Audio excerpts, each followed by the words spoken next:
Todas as nações vão se levantar e louvar o Senhor que virá nos salvar. Todas as nações vão se levantar e louvar o Senhor que virá. Aplaudir é o Senhor quem chega, aclamai, toquem. Olá meus amigos, bem-vindos ao canal A Voz do Terceiro Anjo. Desde já, peço uma bênção especial dos altos céus para que a nossa vida possa ser preenchida pelo Espírito Santo e para que nós possamos dar a trombeta ao sonido certo. O tema da mensagem de hoje vai falar sobre tome cuidado com os falsos pastores. E o tema que a gente vai estar usando, o livro, na verdade, será o livro de Jeremias, e algumas porções do livro de Ezequiel e também do livro de Isaías, alguns versículos, 1 ou 2 versículos do livro de Isaías. Eu quero que você preste bem atenção naquilo que o Senhor fala para nós. Esta mensagem não é referente, só para a nossa igreja adventista do sétimo dia, mas para todos aqueles, que se encaixa nessa mensagem. Convido a você nesse momento a fechar os seus olhos e a orar comigo. Graças te damos, ó Pai, pelo dom da vida. Graças te damos, Senhor, por toda a oportunidade que o Senhor tem nos dado. Pedimos nesse momento, Senhor, que o bom e maravilhoso Espírito nos inspire em Tua palavra e que ela possa falar, Senhor, à nossa mente e ao nosso coração. É o que eu te peço, Pai, e te agradeço em nome do Senhor Jesus. Amém. A nossa introdução começa assim. O profeta Jeremias apresenta em termos vividos e surpreendente a condição do povo de Deus, como foi com as advertências do profeta Isaías. As mensagens de Jeremias são mais relevantes para nós hoje do que até mesmo para o dia em que ele viveu. A introdução descreve, meus irmãos, que a advertência dada do profeta Jeremias para o nosso tempo atual é mais bem vivida do que para o tempo passado a qual ele viveu. Nós sabemos que naquela época existiu sim falsos profetas, pessoas que levavam a mensagem falsamente, Só que o termo aqui não está direcionado a falsos profetas especificamente, mas a falsos pastores e líderes, o termo usado mais direto. Quando nós falamos esse título, tome cuidado com os falsos pastores, traz uma questão de um preconceito ou de um tipo de rebeldia para algum tipo de grupo.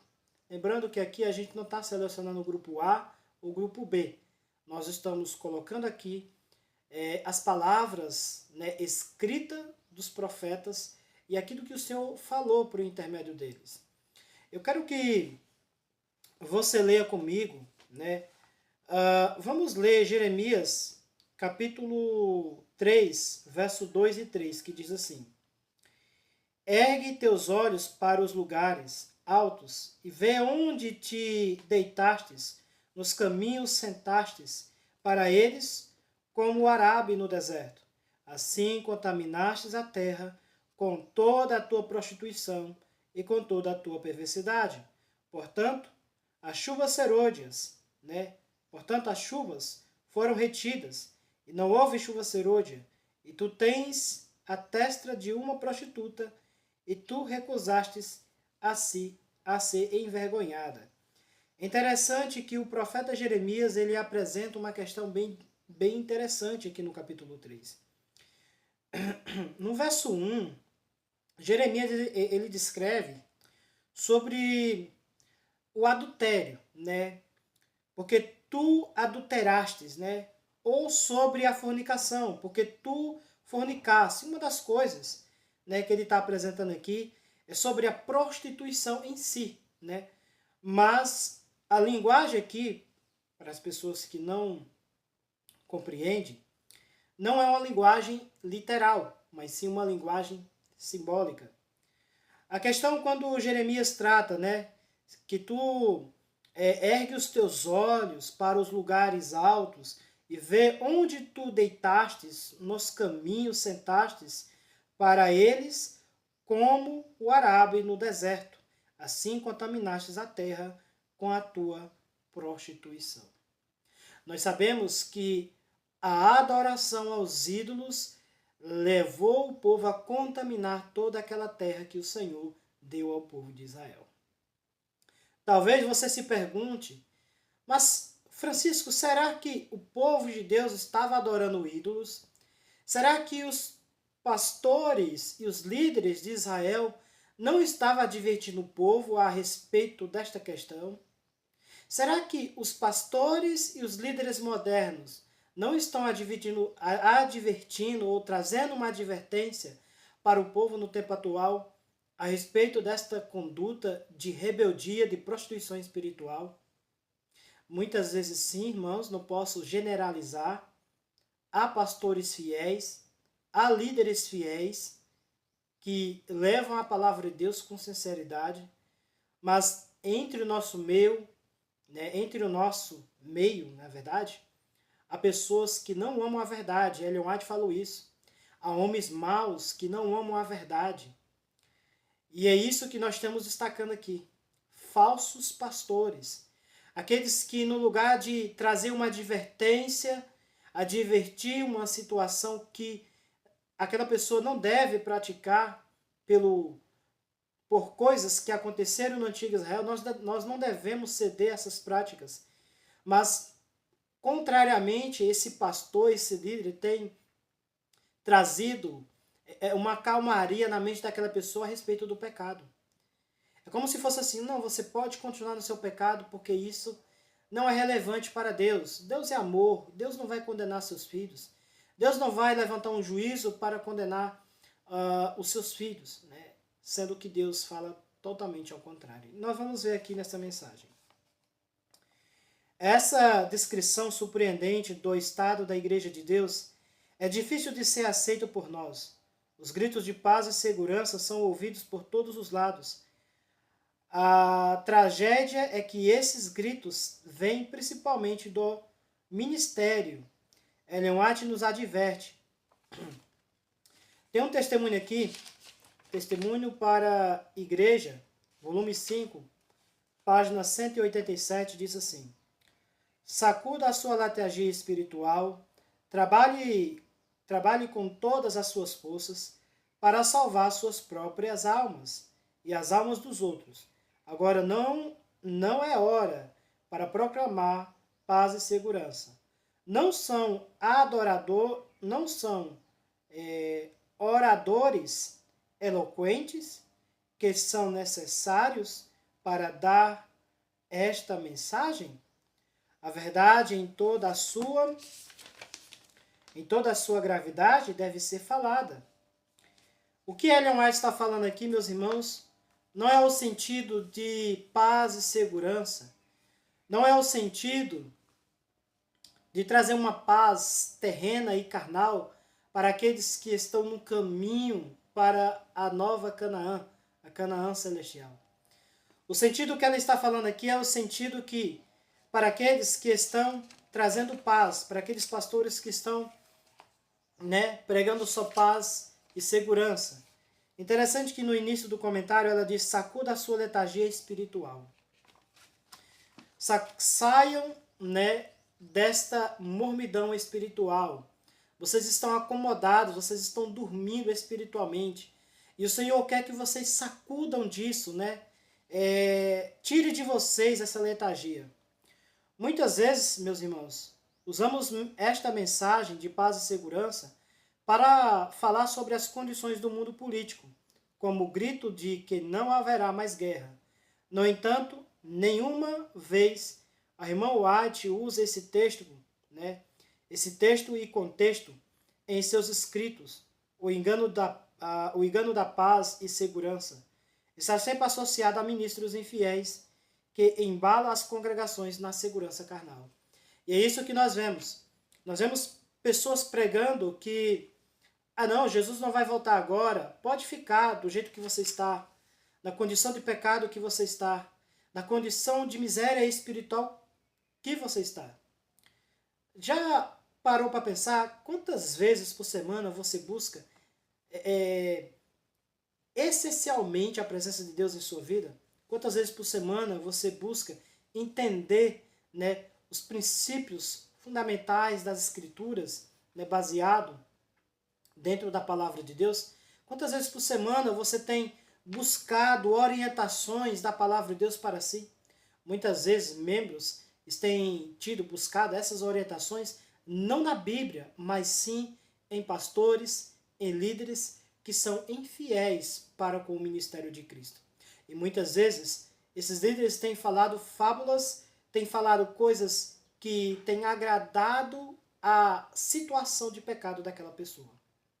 E não têm levado aquela pessoa para o toque de realidade. E o que acontece hoje, meus irmãos? Nós vemos uma degradação moral, cultural e espiritual na comunidade cristã. Seja na comunidade cristã evangélica, seja na comunidade cristã adventista, nós vemos uma degradação mental. As pessoas hoje não buscam verdadeiramente se espelhar verdadeiramente em Cristo, porque estão sendo agradadas pelos seus líderes. Outro testemunhos, né? Testemunhos para a Igreja, volume 5, página 233, diz assim: aqueles que estão à vontade em Sião clamam paz e segurança, enquanto o céu declara que a destruição é rápida e estás prestes a vir sobre os transgressores de sua lei. Os homens, os jovens, né, os frívolos, os amantes do prazer, consideram esses avisos como fábulas e se afastam deles com zombaria. Os pais tendem a pensar que seus filhos estão muito bem e todos continuam em estado de dormência. Assim foi na destruição do velho mundo, quando Sodoma e Gomorra foram consumidos pelo fogo do Senhor. O que é que nós vemos? A linguagem aqui, né? Aqueles que estão à vontade em Sião, aqueles que estão sobre a esperança da volta do Senhor Jesus, ou aqueles que estão na terra prometida, né? Quando nós vemos nessa linguagem, no sentido literal, na terra lá de Jerusalém, quando ele estava em Jerusalém, todos acomodados, né? No sentido que não era necessário fazer algo para entrar no toque de realidade, no sentido de mudar, né, os seus hábitos, suas práticas, de viver a verdade assim como ela é. E até então esses líderes têm trazido na mente do povo paz e segurança. Eu acho bem interessante, dentro dessa questão, desta mensagem, citar algumas citações da grande controvérsia que eu estou lendo, né? A Mensageira do Senhor descreve que quando Cheston invadiu Jerusalém e por um motivo, né, ele retirou as suas tropas e os judeus perseguiram, né, os soldados romanos de Cheston, né, e quando eles votaram, né, cantando vitória, né, achando que o Senhor estava com eles ainda. E uma das coisas bem interessantes que a gente analisa dentro dessa questão é que os líderes dentro dos muros de Jerusalém apregoavam que, assim como o Senhor entregou Roma em suas mãos e que eles conseguiram expulsar, né, Cheston e os seus soldados, agora não há mais preocupação de preparo, não há mais preocupação de uma santificação, de um zelo para com o Senhor, porque o Senhor está ao nosso lado. A triste realidade é que Cheston ele veio no período de 66 depois de Cristo, e depois, quando foi 4 anos depois, nós temos o imperador, né, Tito, né, o imperador Tito, o comandante, né, Tito, e ele fez um massacre em Jerusalém, porque a profecia do Senhor falava que não sobraria pedra sobre pedra. Só que assim, enquanto vem a destruição pronunciada pelo céu, baseada nas profecias, Os pastores, os falsos pastores, têm pregado paz e segurança para os membros negros. Outro comentário, Testemunhos para a Igreja, esta é a página 99, diz assim: estamos perto do fim dos tempos. Foi-me mostrado que os juízos retributivos de Deus já estão a cair sobre a terra. O Senhor nos deu avisos sobre os eventos prestes a acontecer. A luz está irradiando de sua palavra, mas as trevas cobrem a terra uma espessa escuridão. Os povos, quando clamarem paz e segurança, repetindo a destruição, lhes sobrevirá, e não escaparão nada. Uma das coisas bem interessantes é que meses ou semanas atrás foi organizado pelo presidente dos Estados Unidos, né, na verdade a comitiva América, né, porque não é só o presidente, é todo um conjunto, né, de autoridades, né, que pensam tem esse mesmo pensamento, né. Nós sabemos que nos Estados Unidos existem leis azuis, que é chamada leis dominicais, só que foi organizado o Conselho de Paz. Ou seja, e bem interessante, nos noticiários, né, de canais de terceiros, tem falado que o presidente dos Estados Unidos tem feito paz com várias outras nações, ou seja, trazido paz a cada uma dessas nações. E é isso que nós percebemos, que aquilo que a Bíblia fala, que quando as pessoas ouverem gritar paz e segurança, virá repetindo a destruição. E nós vemos que os líderes estão na mesma linha desses líderes econômicos aí, os líderes que deveriam ir na contramão, né, da estrada, eles estão a favor de todas estas questões. Quando nós pegamos o livro de Jeremias, nós vemos que a chuva serôdia, ela foi retirada de diante do povo. Aí você se pergunta assim, por que Deus não permitiu que a chuva serôdia caísse sobre este povo?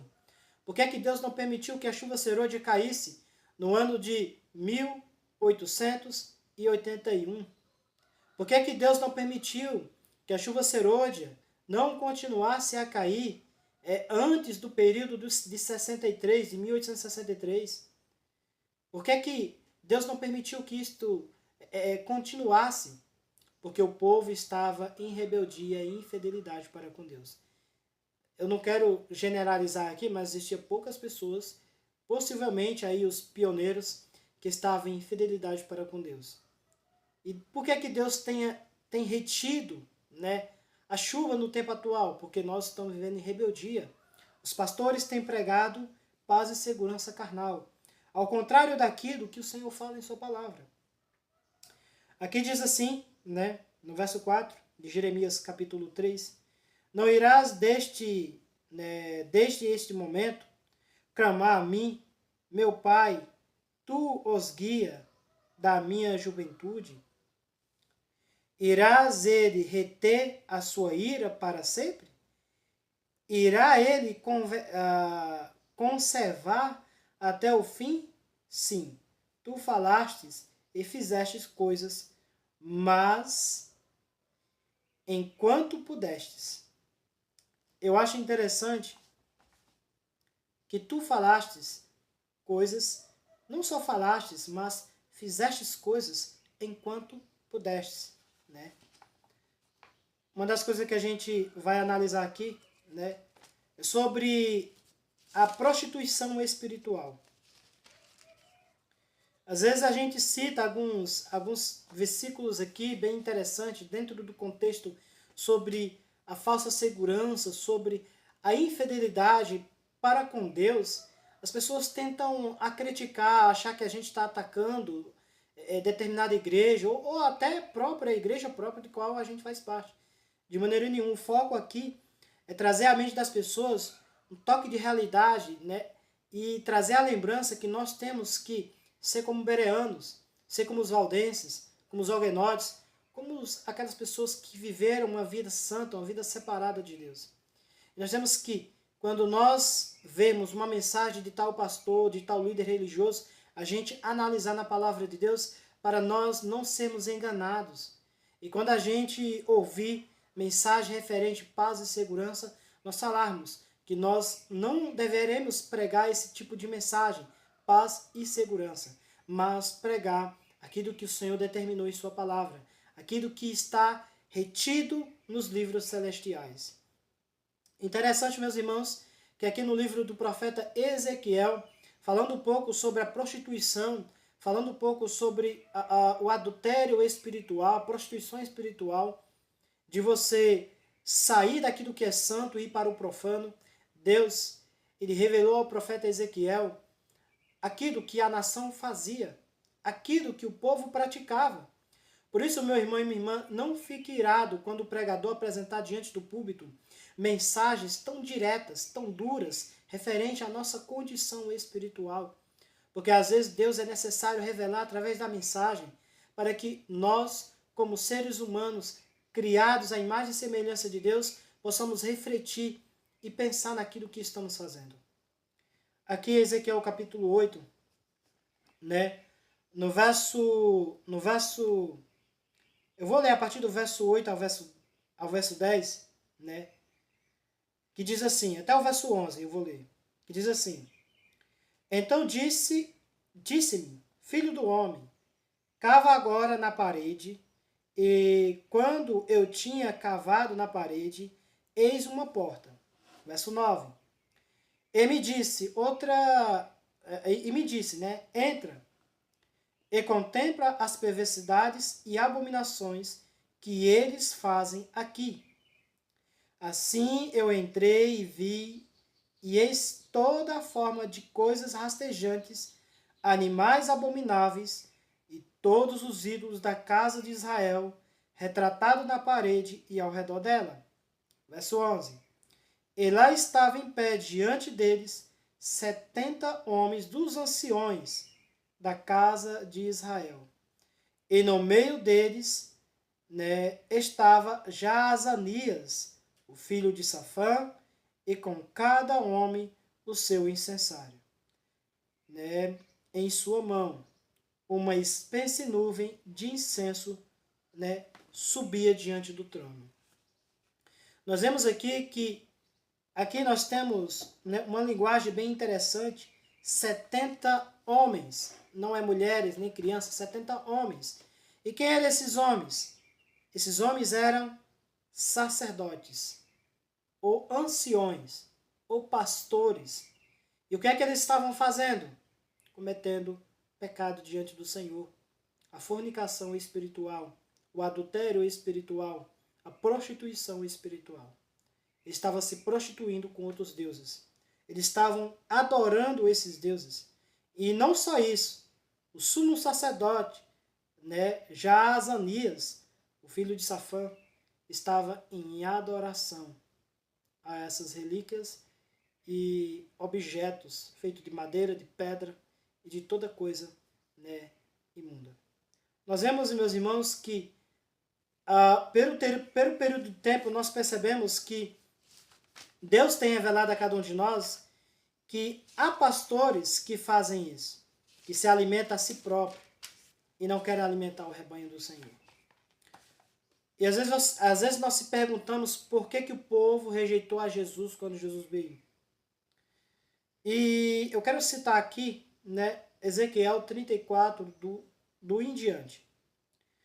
A palavra do Senhor veio a mim dizendo, né, filho do homem, profetiza contra os pastores de Israel.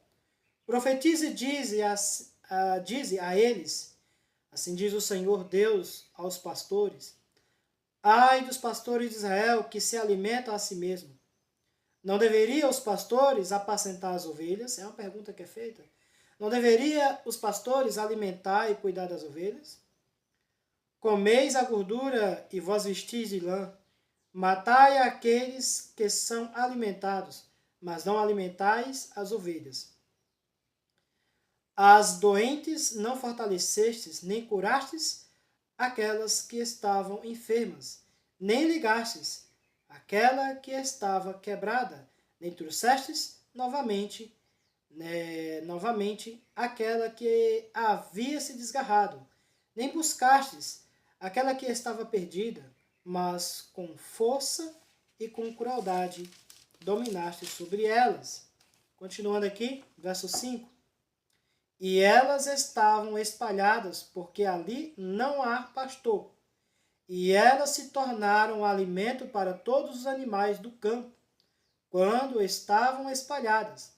Minhas ovelhas vaguearam por todos os montes, e sobre cada altar, colina, sim, meu rebanho foi espalhado sobre toda a face da terra, e nenhum procurou ou buscou por elas. Verso 7, meus irmãos. Portanto, vós, pastores, ouve a palavra do Senhor, como eu vivo, diz o Senhor Deus de Israel, certamente, porque meu rebanho se tornou uma presa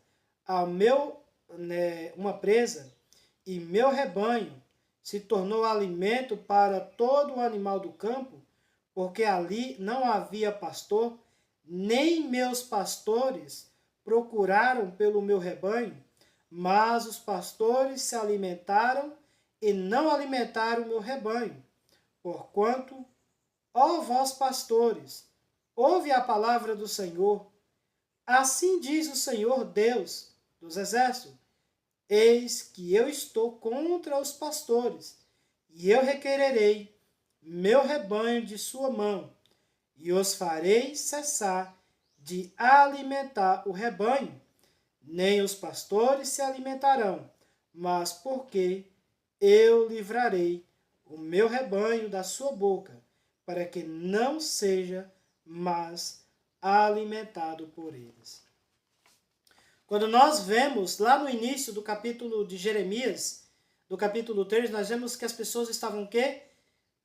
Erguendo altares nos montes, nos vales, nos caminhos. Por que eles estavam fazendo isso? Porque eles estavam desgarrados, não havia pastores. E Deus faz uma cobrança aqui aos pastores de Israel.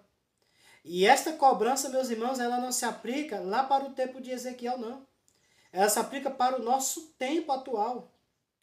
Sabe por que o povo de Israel foi cativo de Babilônia? Porque os pastores foram infiéis na orientação para com o povo de Deus. Foi necessário que eles fossem para a Babilônia para reconhecer que estavam em pecado diante de Deus. Continuando aqui, tem alguns comentários que são bem interessantes para nós, né? Ezequiel capítulo 33, verso 7